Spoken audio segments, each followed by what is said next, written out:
So, Mr. Caјтнел, thank you for your time for this interview for TV24. Macedonia is a candidate country for the European Union. We have a sort of started the negotiation process, but not really, because now we have some condition to meet to continue with that process, with the negotiation with the European Union, and we know that these conditions are constitutional changes. How are you seeing North Macedonia right now in that matter? Because maybe we can see things from inside, like someone who is looking from outside. Yeah, I think it's a little bit difficult, because Macedonia and the process of integration into the EU now takes already more than 20 years. And I say it's a little bit like a dog. You show the sausage, but you don't give it to the dog. And it's the same to Macedonia. I think we can't hold Macedonia in a status of candidate for years. And so we all thought that after this debate with Greece concerning the name, when this was terminated and then the Macedonian population decided to agree in the Northern Macedonia name, then this would be the step to come into the EU. Now we have a little bit the conflict with Bulgaria, but I think we all would be, it would be for everybody helpful within the EU if we now decide to become Macedonia as a real member of the European Union. So I hope that after the elections in Germany, now we had elections in the EU, now then we have the elections in Germany, and after that we should decide that Macedonia will become full member of the EU. The election in Germany are interesting. We will talk about that later. I want to ask you something else. If we look the polls in Macedonia regarding the European Union, we have some skepticism. We have some negative issue, and the experts are always saying that this is because of the promises that are made by Brussels that are not kept towards North Macedonia, especially after the PESPA agreement. And if we see is not only the Bulgarian blockade, we have to remember that before that was some sort of veto from the French President Macron, when he also stopped the association process in order to EU to have some new regulation, etc. But nevertheless, Macedonian citizens are feeling disappointed in that matter. But there are also other analyses, and those analyses are saying that maybe this is some sort of this is not something that is by accident, but the EU itself cannot decide do they want to expand more or not, especially with the Balkan countries now, because it's not only Macedonia and Albania is stuck, also Serbia is stuck, Montenegro is stuck. And if you see the bigger picture, maybe European Union don't really know now what do they want to expand further or not. But you see, the things are going on, things are changing, and now we had the elections in the EU. Now we have a new parliament, we have new members on the parliament, and so we have perhaps a new perspective how to look to Macedonia and to look to the status of Macedonia. And I'm convinced that in the new EU Parliament there's a lot of sympathy for Macedonia to become a real member, because it's clear Macedonia is a small country within Europe, but it has a certain importance, because in the area southeast of Europe, Macedonia is one of the key players. We expect Macedonia as one nucleus which spread around in the other countries in the surrounding, and for that reason I think they have an economic chance as well for companies from Europe within Macedonia, And so I'm convinced that these changes and these perhaps new kind of looking to this candidate will change the opinion and will accelerate Macedonia becoming a full member. Yes, while we wait, no one is stopping us for the economic development and pursuing economic policies. How are you seeing Macedonia as a economic for potential investors here? How are you seeing the country, the regulative, the laws? We had that policy with the free economic zones, and that is functioning for a long while now. But how are you see economic climate here for the investors from abroad? I think with your new government, you have all chances to become an important place in this Southeast Europe. The economic figures are in the moment perhaps not the best. Inflation rate is growing up, but nevertheless I think for services, for production, for working places, for companies from Germany, from Europe coming into Macedonia, it's a good choice. And so I'm optimistic that if all the surrounding circumstances are cleared, that then the economic development of Macedonia will be worthwhile and grow up. One of the main challenges and problems here is the corruption. That is something that everybody is seeing, that is included in all European reports about the progress of North Macedonia, and that this is the maybe main thing when everyone is talking about the rule of law, about the economic climate. Do you see that as a problem for the potential investors? It is a problem. It is a problem, and there's no doubt about it.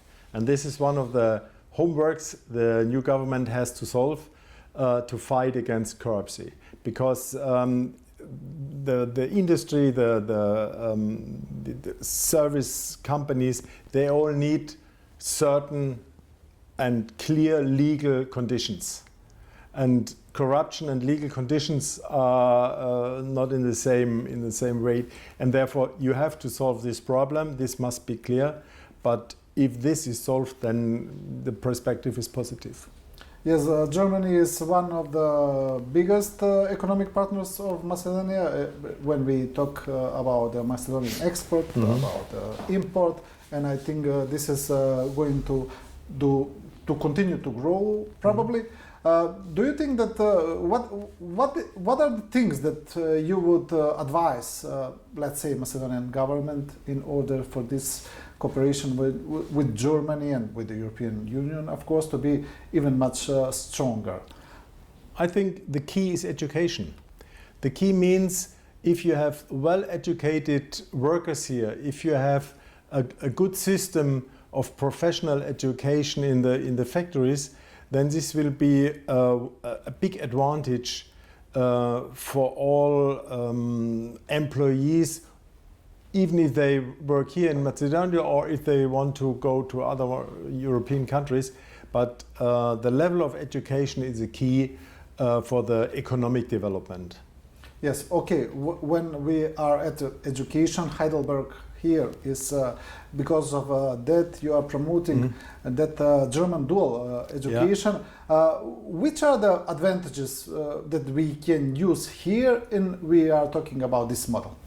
The model, the advantage for that model is that you have on one hand the security that you get a well experienced and accredited bachelor degree according the German level, because for that reason you get the German degree here, and we are working together with German university and German professors.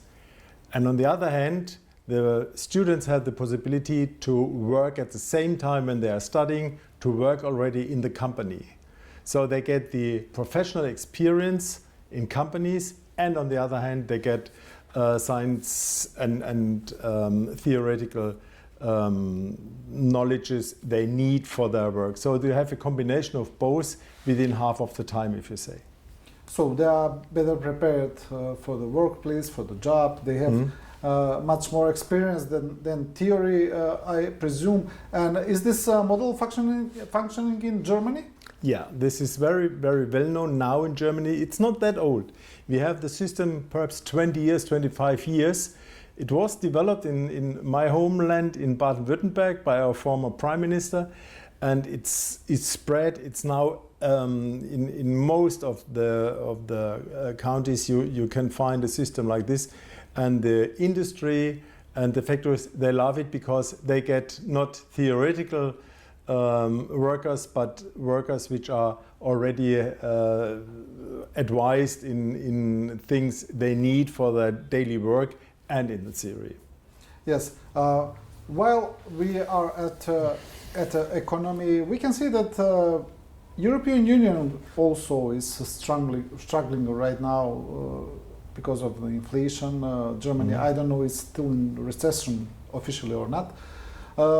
Especially in Germany, and Germany, as we know that this is a motor, economic motor of the European Union, and if the things are not going well in Germany, that is spreading across the continent. How are things in Germany regarding this issue? And we know that this is connected with the war in Ukraine, with the energetic situation, etc. You must see we have three main problems in the public eye. The one is a migration, because the people hate not to know who is in Germany. So we need the control on the border. We need to know who is in Germany and who gets money from the state, because this is one of the most influenced subjects we do have, that the people from the refugees, they think if they come to Germany, they get a lot of money and all that. This is point number one. Second point is we built up within the last years two parallel systems in the energy market. And for that reason, our prices for oil, gas and energy, they augmented enormously. So we had the highest energy prices within the complete European Union, mostly worldwide. And this is enhancing the industry to develop. Some of factories are leaving already Germany and go in other countries where they have better conditions. And for that reason, our economic growth is going down. We have now a situation where we have perhaps a economic growth of 0.2 or 0.3%, but it is more or less, it's nothing. This is the second reason. And the third reason is that the people have the feeling they lose money because of the inflation rate, because of the high social costs we have to pay.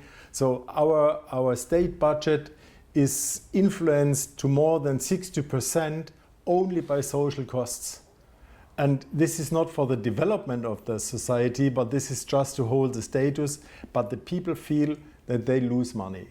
And these three reasons together are the ground. These are the reasons for this difficult economic and political situation. Yes, you had regional elections right now, and everyone is talking about the stronger position of AfD. And how are you looking at this? Will this rise of the AfD spread across the country? What do you think? As I said before, if we don't find a quick solution for the migration problem, then I fear that the AfD problem will grow, because the people they don't want to wait longer for promises or something like that. They want to see action. They want to see that the government is solving this problem immediately, that they are doing legal regulations which hence that the people come uncontrolled into our country.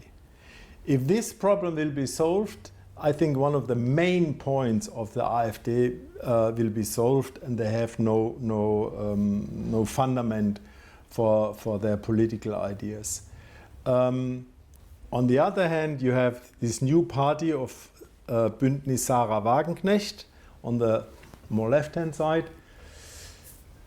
The problem there for the parties in the middle, or for the CDU and for as well for the Social Democratic, is that before she founded that party, Sarah Wagenknecht was very close connected to the ideas of Russia.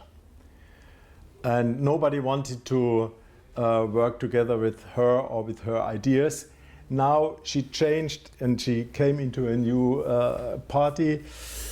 And it seems as if we have no other chance than to work together. But I think there must be some standards and some clear positions which could be changed. And this is also one of the tasks the political parties in the middle has, to make clear what they really want and how they want to solve the problems concerning the Ukraine, concerning Palestine, concerning the economic situation, and as I said already, the migration. This is what the people expect now, and now they want to see action. And for the end, one hypothetical question: what if AfD come in power in Germany? I think on central level, if one day they came in power, do you think that they will change Germany radically? No, I don't think so, and I can't imagine that one of the both will come into power in Germany. It's a difference if you have elections in one of the counties, in especially eastern Germany, or if you have it on the federal level. On the federal level, you have, if you see the prophecies, we have now a stable situation for the Conservative Party of 35%, 34-35%. We have the Green Party with 15%, the Social Democratic in the same region. So there are other political parties from the middle which have enough power to build up a government. So we don't need either the AfD nor we need the left-hand side. Yes. Okay. Mr. Czaјtnel, thank you for this interview. Okay.